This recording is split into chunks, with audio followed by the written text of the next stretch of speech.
Hola, buenos días. Gusto compartir con ustedes esta introducción de las charlas, ¿no?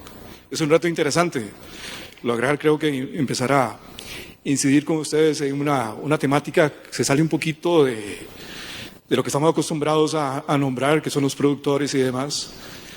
Pero hay un vínculo importante con el material con el que nosotros trabajamos.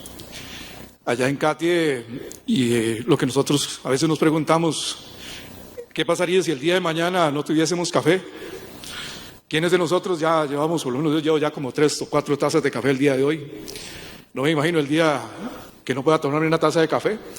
Y entonces vemos en el componente genético como una alternativa para asegurar que esta actividad que tanto apreciamos, pues se mantenga en el tiempo. Hay una situación coyuntural ligada al cambio climático que nos pone a pensar qué va a pasar con el café a futuro. Es un cultivo que crece en ciertas condiciones ambientales, que es muy vulnerable al aumento de temperatura, a la disminución de precipitaciones, y obviamente eso induce a una susceptibilidad, ataque de plagas y enfermedades. Yo creo que ya hace algunos años que tuvimos una incidencia severa por el ataque de la roya y otros patógenos que dañaban la productividad. Y eso mermó mucho la actividad cafetalera en todas las regiones. Productores que fueron desplazados o que fueron desplazando su actividad relacionada con café y que perdieron un vínculo con las actividades comerciales que llevaban desde antaño, de 3, 4 generaciones. Entonces eso derivó en una preocupación y poner manos en el asunto en proyectos de desarrollo para asegurar la permanencia del café, para aumentar la competitividad y la sostenibilidad. Y entendemos sostenibilidad como 3 ejes fundamentales, que es la parte económica, que a todos nos interesa también, la parte ambiental y la parte social. Esa parte social donde la vemos como una actividad que busca la inclusión de personas, de productores que ya fueron desplazados, gente relacionada con toda la actividad cafetalera. Si hacemos un repaso en las estadísticas de producción, creo que es enorme el impacto que tiene la actividad cafetalera en toda la región latinoamericana, por los empleos que se generan, por la riqueza que va generando y por la mejora en los medios de vida de las personas. Es ahí entonces que empezamos a trabajar seriamente en los programas de mejoramiento genético como parte de un eslabón de esa gran cadena. Aquí lo estamos proponiendo como la clave, pero entendemos que en sus manos también están otras etapas fundamentales en la producción del café. Sin los productores, sin los recolectores, sin los que dan el valor agregado a la cosecha, pues no tendremos mayor rédito en actividades. Si vemos en el mejoramiento genético como una eslabón clave fundamental, porque es ahí donde depositamos las esperanzas de tener un café que nos permita tener una alta rentabilidad, una alta productividad en nuestros predios. Y es donde tenemos que entonces ese material genético ligarlo a las condiciones ambientales donde estemos trabajando. Porque si no hay empate entre esas dos situaciones particulares, pues podemos estar trabajando una variedad que añoramos, que en el mercado se posiciona como una alternativa interesante, pero que no viene a solucionar nuestros vacíos. Por ejemplo, en Centroamérica, y creo que por acá ya el geisha es súper reconocido, y eso ha apropiado que muchos productores pues intenten cultivar esa variedad que necesita ciertas condiciones específicas de altura, frío, radiación y demás. Si no tenemos las condiciones, pues lamentablemente no vamos a tener buenos ingresos. Entonces hay productores que siembran esa variedad desconociendo quizás las condiciones que tienen en su finca y fracasan a los 4 o 6 años cuando ya han hecho una inversión bastante interesante, bastante onerosa en el cultivo. Entonces es ahí donde los investigadores, la academia, que es parte de lo que hace CATIE, juega un rol importante para buscar enseñar cuáles son las innovaciones, cuál es el desarrollo sostenible que va ligado a la agricultura. Si bien es cierto, hoy platicamos de café, pero podríamos estar hablando de cacao y otros cultivos que van relacionados con la agricultura, el manejo, el uso sostenible de los recursos naturales. Y entendiendo eso como la posibilidad de desarrollar negocios basados en los recursos naturales que tenemos. ¿Cuáles son los recursos naturales que gozamos en nuestras fincas? El suelo, que es la capacidad que tenemos ahí instalada para lograr potenciar el desarrollo de las actividades. Entonces ahí es cuando logramos desarrollar actividades. El CATIE es el Centro Agronómico Tropical de Investigación y Enseñanza, que se radica en Costa Rica, allá en Turrialba, una zona húmeda que está a 600 metros de altitud, que tiene presencia en 14 países en toda la región. Acá en Colombia tenemos presencia también, y en todo Centroamérica y en los países donde trabajamos con café, donde dichosamente uno de los cultivos o actividades ligadas al desarrollo desde hace ya prácticamente 80 años que existe la institución, pues está muy ligada al café y está dentro de nuestro ADN, y eso nos permite poder conversar con ustedes abiertamente del desarrollo que hay en el café. Tenemos una colección internacional de café, que es una de las más diversas a nivel mundial. Es la más grande, quizás, en acceso público, y eso significa que todos los productores a nivel mundial tienen acceso a esos materiales para poder probar en sus fincas, probar en sus predios cierta variedad ahí específica que les permita tener una innovación, un material diferente al que tradicionalmente han establecido. Por ejemplo, hoy estamos evaluando algunas variedades que aquí ya se conocen un poquito, que es el Gush Gush, el Vibirisi y algunos etíopes, que son materiales subsilvestres, que quizás ya no se encuentran disponibles en sus zonas de origen, porque esta colección es rica genéticamente, que alberga materiales de Etiopía, Yemen, inclusive materiales acá de Colombia, de Tanzania, de México, Brasil, y materiales que han sido prestados por otros institutos de la región. Es una colección que es la cuarta en tamaño a nivel mundial, y ahí se albergan muchas de las soluciones que estamos explorando para solventar algunos de los retos o desafíos que tenemos actualmente en la caficultura. Por ejemplo, de esta colección hemos obtenido uno de los materiales que nos da una solución para presencia de algunos patógenos en el suelo, que es una variedad que se llama Nemaya, que apareció allá en Guatemala de materiales que fueron enviados desde Costa Rica a Guatemala. Y esos materiales han permitido utilizarlos como portapatrón para hacer injertos e instalar café en fincas, en predios, donde por una situación de presencia de nematos ya era imposible el cultivo del café o la productividad estaba mermando. También de esta colección, por ejemplo, salió el geisha, ese geisha que en los años o en la década de los 90 se disparó en Panamá. El material, el 2722, está establecido en la colección. 4 plantas que vinieron de Tanzania, que fueron extraídos de su zona de origen en Etiopía, que pasaron un proceso y llegaron al CATI, y de ahí ha empezado a escalar en todos los países. Y tenemos otras soluciones, como por ejemplo la que les voy a mencionar prontamente, que son los híbridos F1, que es un desarrollo ya con un tipo de agricultura inteligente, abocada a solucionar los problemas que les he mencionado de cambio climático y productividad y demás. Nuestro trabajo en este tema de mejoramiento genético lo vemos como la búsqueda de alternativas de producción más sostenibles y resilientes. Resiliente a los embates que tenemos actualmente por las condiciones imperantes de aumento de temperatura, de disminución o de precipitaciones muy erráticas. Se nos vienen 2 años muy complicados en la actividad agropecuaria, ¿cierto? Por los efectos del Niño. Y eso nos tiene sumamente preocupados.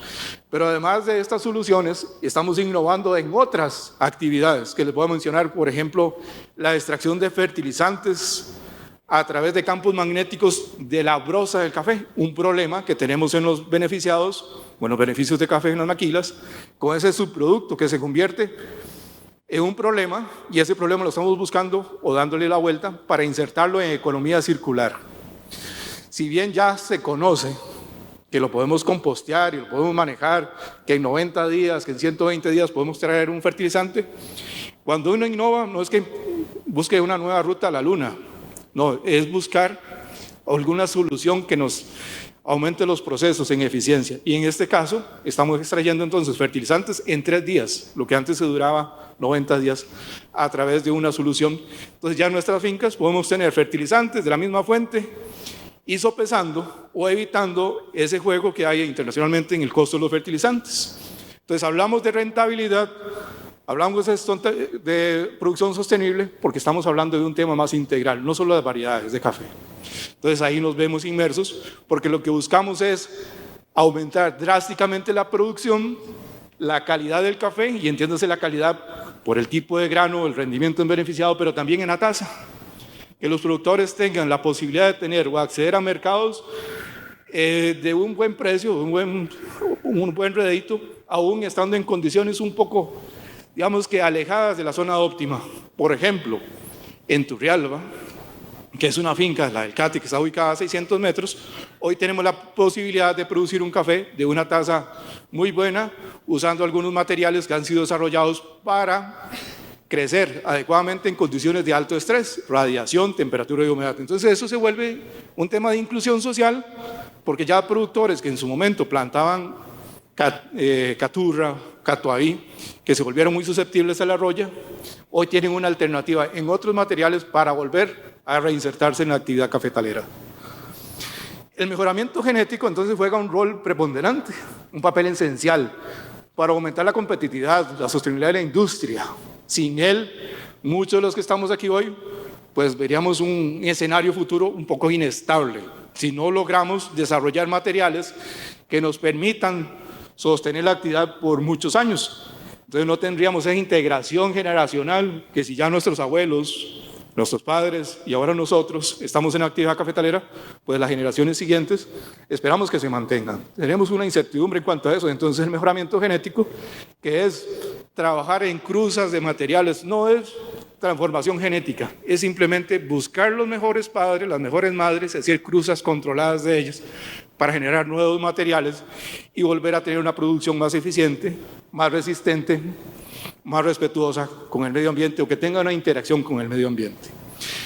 Y estas son algunas de las razones del por qué entonces el mejoramiento genético juega un rol importante en la productividad del café, en el rendimiento, que es la tolerancia a enfermedades y plagas.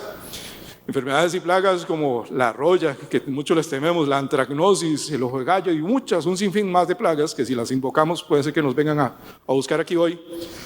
Pero también buscamos adaptación al cambio climático, que es buscando variedades que sean tolerantes a sequía o quizás que tengan una tolerancia a abundancia de agua. Porque cuando hablamos de estrés hídrico, no es solo porque hay falta, sino porque hay abundancia. Entonces tenemos que buscar materiales que nos permitan esa condición.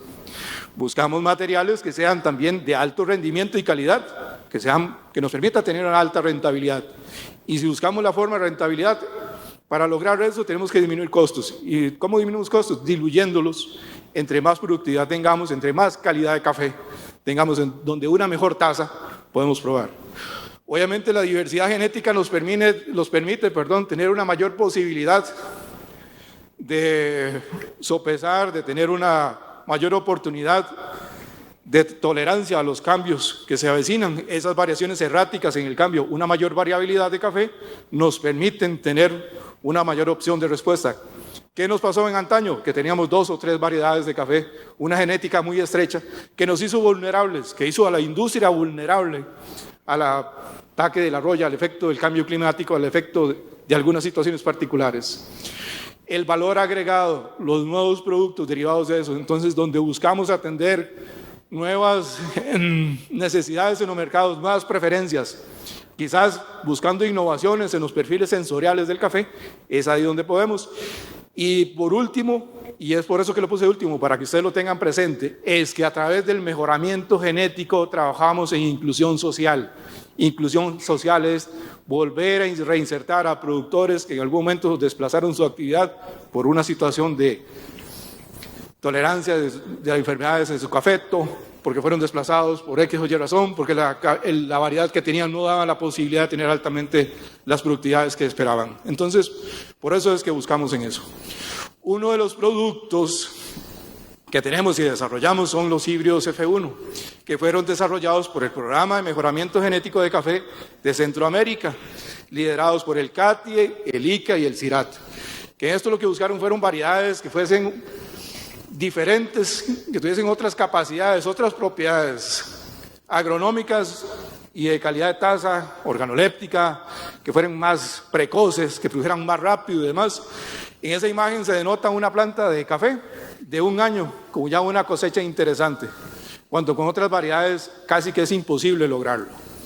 Obviamente, cuando tenemos un material que produce más, nuestro paquete tecnológico hay que cambiarlo un poquito. Entre más produce, más come. Entonces hay que aprender entonces cómo manejarlo. Es una innovación y va en 2 vías. Tanto en la reinserción de un material que produce más, pero también el paquete tecnológico que estamos acostumbrados hay que hacer una variación para que sea sostenible. Estos materiales, los híbridos F1, que son cruces de materiales comunes, variedades corrientes, materiales ya muy conocidos, con variedades o accesiones silvestres que nos permiten tener una alta producción, un alto rendimiento, tolerancia a plagas y enfermedades. No todo es bueno. Hay ciertas situaciones particulares, ya les hablaba del manejo agronómico. También, al ser variedades híbridas y de una primera generación, estos materiales no se deben o no se pueden reproducir por semilla, porque su descendencia sería muy heterogénea.